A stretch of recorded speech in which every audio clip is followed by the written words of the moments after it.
Kryeministri Edi Rama priti presidentin francez Emmanuel Macron në vizitën e dytë zyrtare, që ai zhvillon brenda pak muajsh në Shqipëri. Një shenjë sipas shefit të qeverisë shqiptare, marrëdhëniet mes Tiranës dhe Parisit kanë hyrë në një fazë të remisie bashkëpunimi të paparë më herët.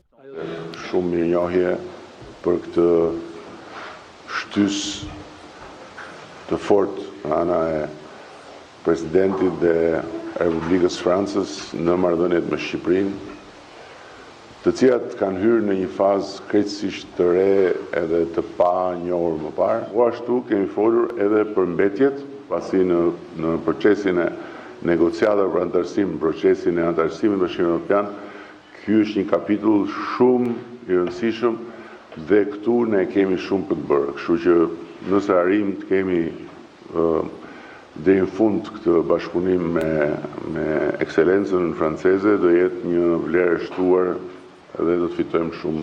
Pasi e uroi edhe një herë për fitoren, presidenti francez nuk kurseu vlerësimet për kryeministrin Rama, duke e cilësuar bashkëpunimin me të si një fat për Shqipërinë dhe Europën.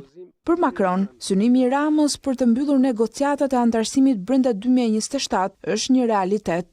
Duke u falënderuar për rizgjedhjen tuaj, për besimin që morët, që është e rëndësishme për ju dhe për ne të gjithë, sepse është ky mandat që do na lejojë të vazhdojmë këtë agenda kaq ambicioze. Udha e Shqipërisë është shumë e qartë drejt BE-s. Franca do jetë krahasues për të shoqëruar në këtë reforma. Ju do mbani agendën tuaj dhe ne do ta mbajmë tonën për këtë perspektivën e 2027-s, që nuk është vetëm një perspektivë, por një realitet.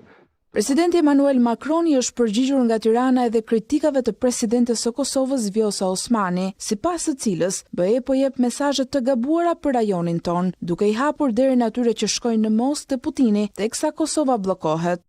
Udhërrëfyesi është shumë i qartë dhe kemi kaluar shumë kohë me dialogun ndërmjet Beogradit dhe Prishtinës. BE-ja është legjitime për të kërkuar që të ketë avancime konkrete. Duhet të dalë nga kjo ballpërballje që bllokon situatën. Unë uroj që javët e ardhshme të rifillojmë dialogun edhe me Prishtinën dhe me Beogradin, sepse secili vend është përballur me vështirësi politike, sociale, për të mundur të bëjmë avancimin. Është e rëndësishme për gjithë rajonin. Një ditë më parë, Tirana priti 47 lider europian dhe 5 përfaqësues të lartë të institucioneve të BE në samitin e Komunitetit Politik Evropian.